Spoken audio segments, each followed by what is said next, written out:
గత బీఆర్ఎస్ ప్రభుత్వంలో డీజీపీగా పనిచేశారు మహేందర్ రెడ్డి. అయితే తెలంగాణలో కాంగ్రెస్ అధికారం చేపట్టాక మహేందర్ రెడ్డిని టీఎస్పీఎస్సీ చైర్మన్ గా నియమించింది. అయితే గతంలో బీఆర్ఎస్ నాయకులు మహేందర్ రెడ్డిని పల్లెత్తు మాట కూడా అనలేదు. ఎందుకంటే మహేందర్ రెడ్డి కేసీఆర్ కు అత్యంత సన్నిహితుడిగా మెలిగారు. అయితే ప్రభుత్వం మారాక అదే బీఆర్ఎస్ నేతలు ఏకంగా మాజీ సీఎం కేసీఆర్ కూతురు కల్వకుంట్ల కవిత మహేందర్ రెడ్డిపై విమర్శలు కురిపించారు.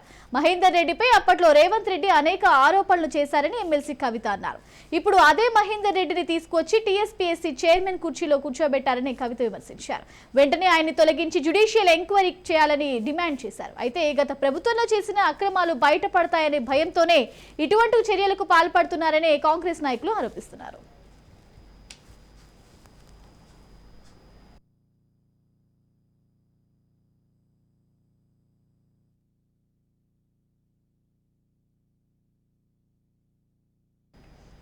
ఈ నేపథ్యంలోనే మహేందర్ రెడ్డిని తప్పించాలని బీఆర్ఎస్ ఎమ్మెల్సీ కవిత మాట్లాడడం సిగ్గుచేటని మంత్రి కొండా సురేఖ ఆరోపించారు. టీడీపీలో పనిచేసిన పాల్వాయి రజనీని ఎలా నియమించారు, ఆంధ్ర వ్యక్తిని నియమించారని మాట్లాడడం చూస్తుంటే దయ్యాలు వేదాలు వల్లించినట్లు ఉందన్నారు.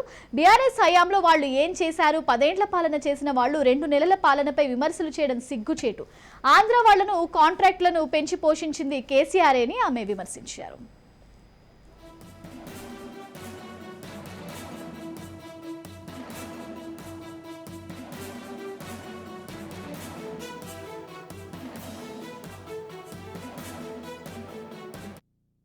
మహేందర్ రెడ్డి గారిని ఒక చిన్న పల్లెత్తు మాట మహేందర్ రెడ్డి గారిని ఇక్కడ మీరు నేను మాట్లాడుకోలేనంత భయంకరమైన భాషలో దూషించింది ఇప్పుడున్నటువంటి గౌరవ ముఖ్యమంత్రి గారు. రైట్, అంత దూషించి మీరే తీసుకొచ్చి టీఎస్పీఎస్సీ చైర్మన్గా చేస్తారు. ఇప్పుడు ఇంకొక లాయర్ ఎవరో వచ్చి అవినీతి జరిగింది అంటుంది. మరి ఈ వైరుధ్యాన్ని ఎట్లా చూడాలి? ప్రజలకైతే క్లారిటీ రావాలి కదా. పోనీ మేము అవినీతి చేసినాం అన్నారు. మరి మా హయాంలో ఆయన ఉన్నాడు కదా 5 ఏళ్ళు. మరి ఎంక్వైరీ చేయమని అంటున్నాం మహేందర్ రెడ్డి గారు. నేనేం కొత్త కోరిక కోరలేదు. సీఎం గారు చెప్పిందాన్ని మరి చెప్పినట్టుగా నిరూపించుకోండి. మహేందర్ రెడ్డి గారు స్వాతి ముఖ్యం, కడిగ ముఖ్యం, మీరే నిరూపించండి. ఎంక్వైరీ చేసి జ్యుడిషియల్ ఎంక్వైరీ చేయండి. కానీ ఈ క్రమంలో తెలంగాణ నిరుద్యోగులకు నష్టం జరగకుండా జాబ్ క్యాలెండర్ ప్రకటించండి. మీరు మొన్న ఇచ్చినటువంటి జాబ్ క్యాలెండర్లో ఫిబ్రవరి 1వ తేదీ నాడు గ్రూప్ 1 ఇస్తామని వచ్చిందని, ఫిబ్రవరి 8వ తారీఖు వచ్చింది. ఏమన్నా అంటేనేమో ఎక్కడ మేము ఇప్పుడే వచ్చినాం, నిన్ననే వచ్చినాం, ఇంకా మూటాములే సర్దుకోలేదు అంటూ. Okay, no problem. దీనిలో ₹1 ఖర్చు లేదు కదా. ప్రాసెస్ ఇనిషియేట్ చేయాలి కదా. టైం ఇనిషియేషన్ ప్రాసెస్ కోసమే అడుగుతుంది. కల్వకుంట్ల కవిత గారు మాట్లాడుతూ టీఎస్పీఎస్సీ చైర్మన్ మహేందర్ రెడ్డిని తప్పించాలని, మహేందర్ రెడ్డిపై ఆరోపణల నేపథ్యంలో జ్యుడిషియల్ విచారణ జరిపించాలని, బీఆర్ఎస్ హయాంలో డీజీపీగా ఉన్న మహేందర్ రెడ్డిని అప్పుడు రేవంత్ రెడ్డి దూషించారు. పబ్లిక్ సర్వీస్ కమిషన్ సభ్యుడిగా ఆంధ్ర వ్యక్తిని ఎలా నియమించారు, వాళ్ళు తెలంగాణ యువతకు ఏం న్యాయం చేస్తారు, రాజకీయాలకు సంబంధం ఉన్న వారిని కమిషన్ సభ్యులుగా నియమించబోమని సీఎం అన్నారు. టీడీపీలో పనిచేసిన రజనీ కుమార్ని కమిషనర్ సభ్యురాలిగా ఎలా నియమించారు, విద్యుత్ సంస్థలో ఆంధ్ర అధికారుల పెత్తనం ఏంటి, నిజంగా అసలు ఆమె ఎందుకు ప్రెస్ మీట్లు పెడుతుందో, ఎందుకు మాట్లాడుతుందో నాకైతే అర్థం కావట్లేదు. ఆమె మాట్లాడిన ప్రతి మాట కూడా దయ్యాలు వేదాలు వల్లించినట్టుగా ఉన్నాయి. 9.5 సంవత్సరాల వాళ్ళ కాలంలో తెలంగాణ కొట్లాడి తెచ్చుకున్న తెలంగాణ వాళ్ళ చేతిలో పెడితే తెలంగాణకు న్యాయం చేయలేదు, తెలంగాణ యువతకు న్యాయం చేయలేదు, ఎక్కడ అభివృద్ధి లేదు, నీళ్లు కానీ నిధులు కానీ నియామకాల విషయంలో పూర్తిగా నిర్లక్ష్యం చేసి యువత భవిష్యత్తును ప్రశ్నార్థకంగా చేసి తెలంగాణ అభివృద్ధిని మరి ఎక్కడ వేసిన గొంగలి అక్కడే ఉన్నట్లుగా చేసి ఒక 2 నెలలు కూడా మా ప్రభుత్వం వచ్చి కాకముందే ఈరోజు ప్రభుత్వంపై 10 సంవత్సరాలు పరిపాలించిన వాళ్ళు మాట్లాడడం అనేది హాస్యాస్పదంగా ఉందని ఈ సందర్భంగా నేను కవిత గారికి చెప్తా ఉన్నాను. అమ్మ, ఇవన్నీ కూడా ప్రశ్నించే హక్కు అర్హత మీకు లేనే లేదు. ఎందుకంటే ఆంధ్ర వాళ్ళను అందలం ఎక్కించిందే మీరు, రాజ్యసభ సభ్యులుగా మీరే నియమించుకున్నారు. ఆంధ్ర వాళ్ళని పెంచి పోషించిందే కేసీఆర్ కుటుంబము, టీఆర్ఎస్ ప్రభుత్వం అని చెప్పి ఈ సందర్భంగా నేను చెప్తా ఉన్నాను. మహేందర్ రెడ్డి గారు చేరి 2 వారాలు కూడా కాలేదు, అప్పుడే ఆయన మీద ఆరోపణలు అనేటువంటి మాట మాట్లాడడం కూడా హాస్యాస్పదంగా ఉంది.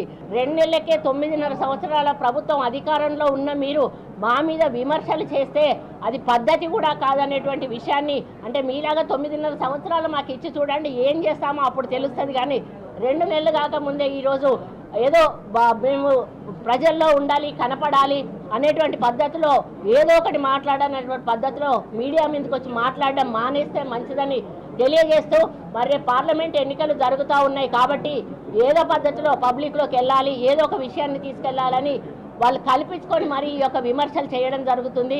కాబట్టి ప్రజలకు తెలుసు, మొన్న ఓడిచ్చారు, ఏదో పార్లమెంట్లో మళ్ళీ సీట్లు గెలుస్తామని ఆశపడతా ఉన్నారు. కానీ ఎట్టి పరిస్థితుల్లో జరగదు. ఇప్పటికే ప్రజాపాలనలో కాంగ్రెస్ పార్టీ ప్రజల వద్దకు మరి 6 గ్యారంటీలను తీసుకుపోయేటువంటి ఫార్మేట్ ఏదైతుందో తీసుకోవడం జరిగింది. వాటిని సర్వే చేపిస్తుంది, వాటన్నిటిని కూడా ప్రజలకు అందే విధంగా ముందుకు పోతుంది. ఇప్పటికే 2 గ్యారంటీలను అమలు చేసింది, ఇంకొక 2 గ్యారంటీలు ఇంకొక వారం 10 రోజుల్లో అమలు చేయబోతా ఉంది. కాబట్టి మేము ఏదైతే భగవద్గీతగా భావిస్తున్నటువంటి మా మేనిఫెస్టోను అమలు చేస్తాము. మీరు ఎన్ని అడ్డంకులు పెట్టినా కూడా అది ప్రజలకు చేరేదాకా పోరాడతాం.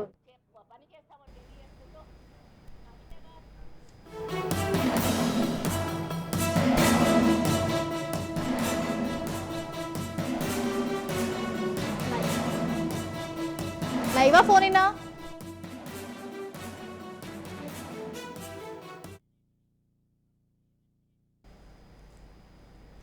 గత బీఆర్ఎస్ ప్రభుత్వంలో డీజీపీగా పనిచేశారు మహేందర్ రెడ్డి. అయితే తెలంగాణలో కాంగ్రెస్ అధికారం చేపట్టాక మహేందర్ రెడ్డిని టీఎస్పీఎస్సీ చైర్మన్ గా నియమించింది. అయితే గతంలో బీఆర్ఎస్ నాయకులు మహేందర్ రెడ్డిని పల్లెత్తు మాట కూడా అనలేదు. ఎందుకంటే మహేందర్ రెడ్డి కేసీఆర్ కు అత్యంత సన్నిహితుడిగా మెలిగారు. అయితే ప్రభుత్వం మారాక అదే బీఆర్ఎస్ నేతలు ఏకంగా మాజీ సీఎం కేసీఆర్ కూతురు కల్వకుంట్ల కవిత మహేందర్ రెడ్డిపై విమర్శలు కురిపించారు. మహేందర్ రెడ్డిపై అప్పట్లో రేవంత్ రెడ్డి అనేక ఆరోపణలు చేశారని ఎమ్మెల్సీ కవిత అన్నారు. ఓవరాల్ ఇదే అంశానికి సంబంధించి మరింత సమాచారం మా ప్రతినిధి మహేందర్ ఫోన్ ద్వారా అందిస్తారు. మహేందర్, చెప్పటిగా గత బీఆర్ఎస్ ప్రభుత్వంలో డీజీపీగా పనిచేసిన మహేందర్ రెడ్డి గురించి టీఎస్పీఎస్సీ మనకి ఇప్పుడు టీఎస్పీఎస్సీ చైర్మన్ పదవిలో ఉన్న ఈ మహేందర్ రెడ్డి అయితే ఎవరైతే ఉన్నారో ఈయన మీద ఆయన తీసేయాలంటూ కల్వకుంట్ల కవిత ఇప్పుడు డిమాండ్ చేస్తున్నారు. దీనికి సంబంధించి అప్డేట్ ఏంటి అసలు?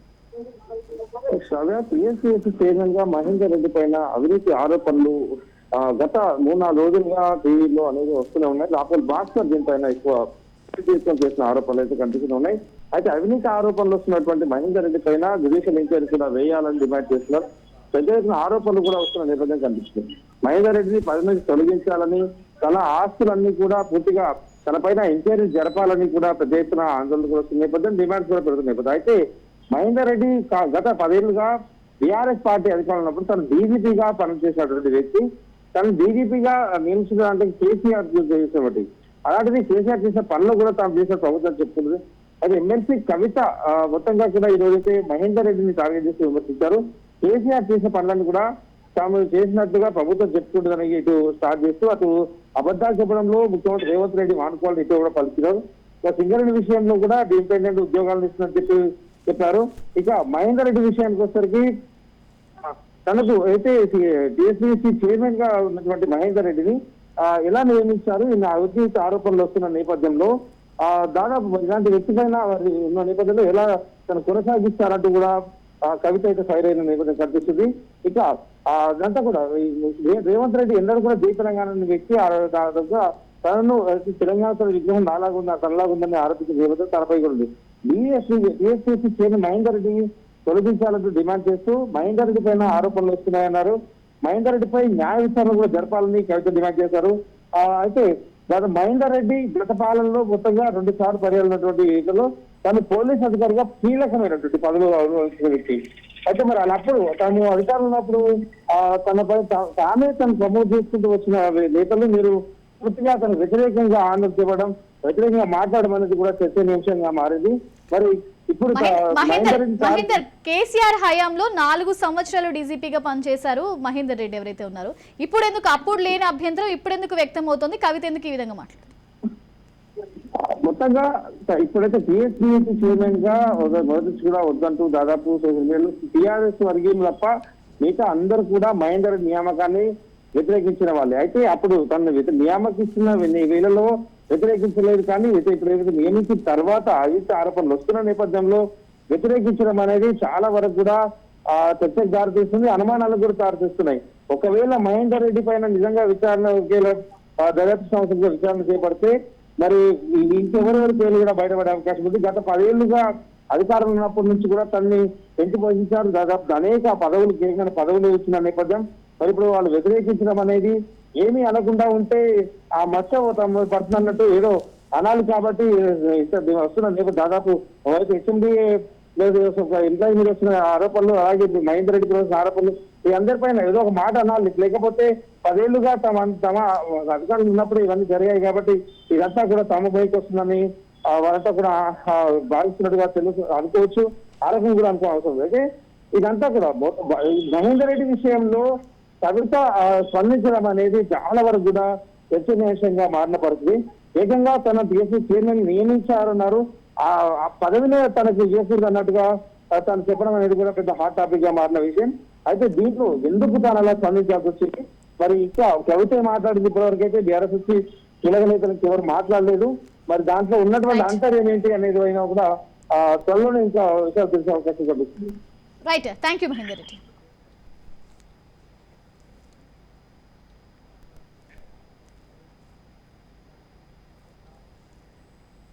గత బీఆర్ఎస్ ప్రభుత్వంలో డీజీపీగా పనిచేశారు మహేందర్ రెడ్డి. అయితే తెలంగాణలో కాంగ్రెస్ అధికారం చేపట్టాక మహేందర్ రెడ్డిని టీఎస్పీఎస్సీ చైర్మన్ గా నియమించింది. అయితే గతంలో బీఆర్ఎస్ నాయకులు మహేందర్ రెడ్డిని పల్లెత్తు మాట కూడా అనలేదు. ఎందుకంటే మహేందర్ రెడ్డి కేసీఆర్ కు అత్యంత సన్నిహితుడిగా మెలిగారు.